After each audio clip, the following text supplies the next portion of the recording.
મંદિર પરિસરમાં અને બીજી તરફ એ ભગવાનનો રથ કે જ્યાં તેઓ પહોંચ્યા છે અને તેમના દ્વારા જે તમામ બાબતોનું નિરીક્ષણ કરવામાં આવી રહ્યું છે, આ સાથે ભગવાનના દર્શન પણ ડેપ્યુટી સીએમ દ્વારા કરવામાં આવી રહ્યા છે અને થોડી જ ક્ષણોમાં તેમના દ્વારા જે પહિંદ વિધિ છે સીએમ પહોંચશે અને સીએમ દ્વારા પહિંદ વિધિ કરવામાં આવશે।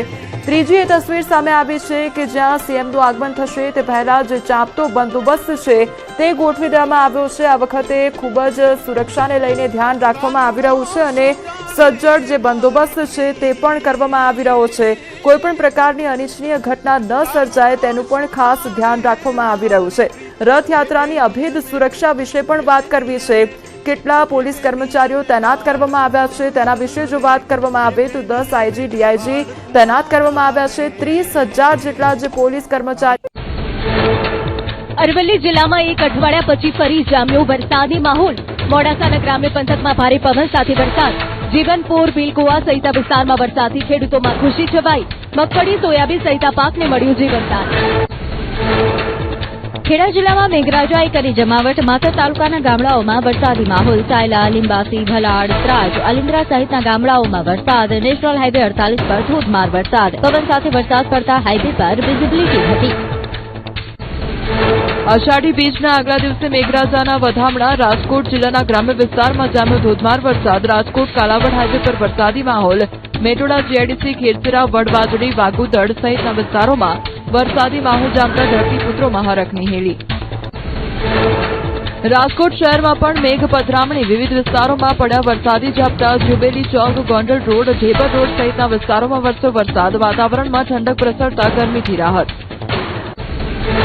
સુરેન્દ્રનગરના વાતાવરણમાં પલટો। શહેર સહિત જોરાવરનગર, વઢવાણ, રતનપર, કુંડલા, થાનમાં વરસાદ। લાંબા વિરામ બાદ ફરી મેઘરાજાની એન્ટ્રીથી ધરતીપુત્રોમાં ખુશીનો માહોલ।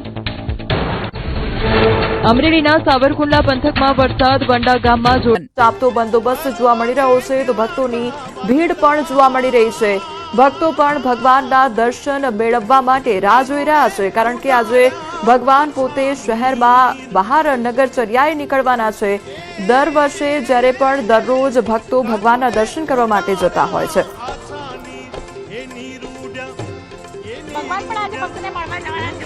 हाँ तो અમે બહુ જ ખુશ છીએ કે ભગવાન અમને મળવા 12 મહિને એક જ વખત રથયાત્રા દિવસે આવે છે અને અમે 15 દિવસથી અહીં જળયાત્રા પછી અહીંયા કડી મગની સેવા આપીએ છીએ। અને દર્શન કેવા થયા તમારા? દર્શન બહુ જ સરસ થયા। થઈ ગયા? હા। અચ્છા, અને ખીચડીનો પ્રસાદ બી હવે લઈશ। બિલકુલ। તમે ક્યાંથી આવો છો બેન? તમે ક્યાંથી આવો છો? અમે સેટેલાઇટથી આવીએ છીએ। સેટેલાઇટથી આવ્યા છો। કેટલી રાહ જોઈ તમે લાઈનમાં? અમે અત્યારે આવ્યા છીએ 5 વાગ્યાના પણ હજી દર્શન નથી થયા। ભગવાન બહાર આવે દર્શન કરવા ત્યારે દર્શન કરીશું। ભીડભાડ વધારે છે, ભીડભાડ વધારે અંદર નથી જવા દેતા પણ બહાર ઉભા રહીને તમે દર્શન કરશો। બેન અહીંયા આવો, નજીક આવો। તમારું નામ શું છે બેન? મિનાલબેન નજીક આવો। ક્યાંથી આવ્યા છો? અમે અહીંયા સેટેલાઇટથી જ આવ્યા છે। હા। અને ભગવાન આજે આપણને દર્શન દેવા માટે બહાર આવી રહ્યા છે। આપણે મંદિરમાં જઈ રહ્યા હોય છે પણ આ તો ભગવાન આપણને આપણી સમક્ષ આવી રહ્યા છે એટલે ખૂબ આનંદ થાય છે અને એમ થાય છે ભગવાન આપણે માટે હવે આપણે ભગવાન માટે શું કરીએ કે આપણે બહાર દર્શન દેવા આવી રહ્યા છે। આનંદની લાગણી અનુભવીએ છીએ અને ભગવાન બસ જલ્દી હવે અમને દર્શન આપે, અમે એમના દર્શન કરીએ। જય શ્રી કૃષ્ણ, જય જગન્નાથ, જય જગન્નાથ, જય જગન્નાથ। બેન તમે ક્યાંથી આવ્યા? બોલો। દરિયાપુરથી આવ્યા છો? હા, અમે 30 વર્ષથી સેવા આપીએ છીએ। મગ વીણીએ છીએ, ભજન મંડળીમાં જઈએ છીએ અને સેવા આપીએ છીએ। આજે રથયાત્રામાં રથયાત્રામાં ભજન મંડળીમાં જવાનું છે। ભજન મંડળીમાં રથયાત્રામાં જોડાનાર ભક્તો છે તેઓ અહીંથી જ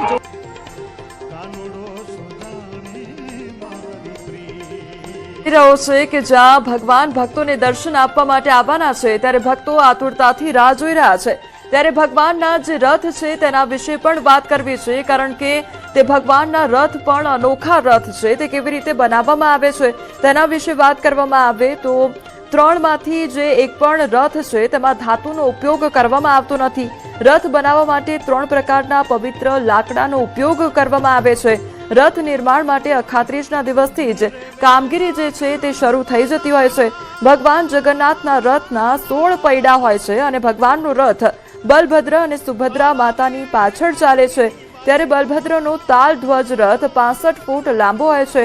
64 ફૂટ પહોળો અને 45 ફૂટ ઊંચો હોય છે. તેમાં 7 ફૂટ વ્યાસના 17 પૈડા હોય છે. તો બલભદ્રજીના રથની જો વાત કરવામાં આવે તો સુભદ્રા માતા અને જગન્નાથજીના રથ કરતા આ રથ નાનો હોય છે.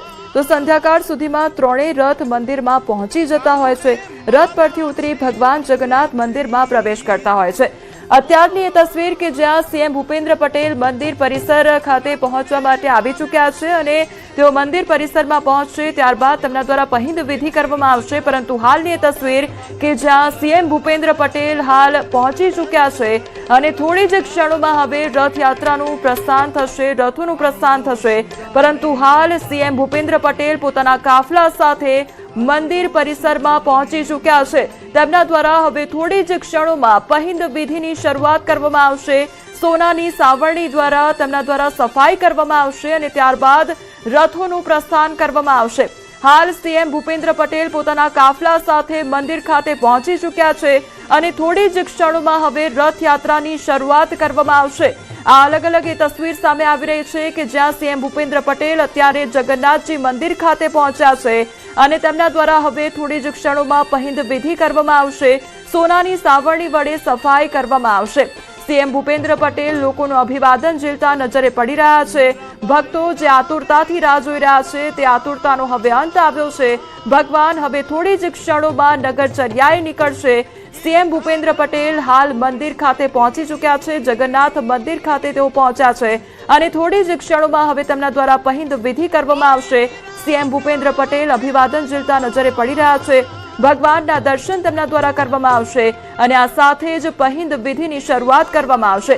સોનાની સાવરણી વડે તેમના દ્વારા સફાઈ કરવામાં આવશે અને ગંગાજળ છાંટવામાં આવશે. ત્યારબાદ જે રથનું દોરડું છે તે તેમના દ્વારા ખેંચવામાં આવશે અને રથયાત્રાની શરૂઆત તેમના દ્વારા કરાવવામાં આવશે.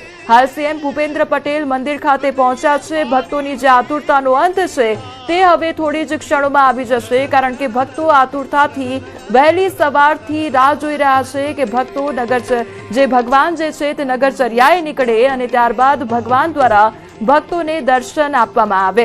આ અનોખા દર્શન ઘરે બેઠા આપ કરી શકો છો. ભગવાન અત્યારે હાલ રથમાં બિરાજમાન છે અને હવે થોડી જ ક્ષણોમાં તેઓ શહેરની ગલીઓમાં નીકળશે અને પોતાના જે ભક્તો છે તેમને દર્શન આપશે. જે ભક્તો વહેલી સવારથી રાહ જોઈ રહ્યા છે તેમની આતુરતાનો હવે અંત આવ્યો છે અને થોડી જ ક્ષણોમાં સીએમ ભૂપેન્દ્ર પટેલ દ્વારા પહિંદ વિધિ કરવામાં આવશે.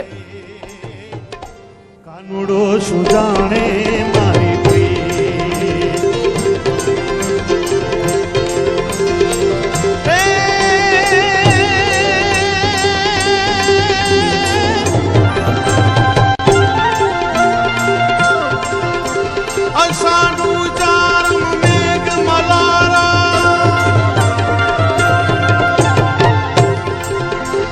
અષાઢ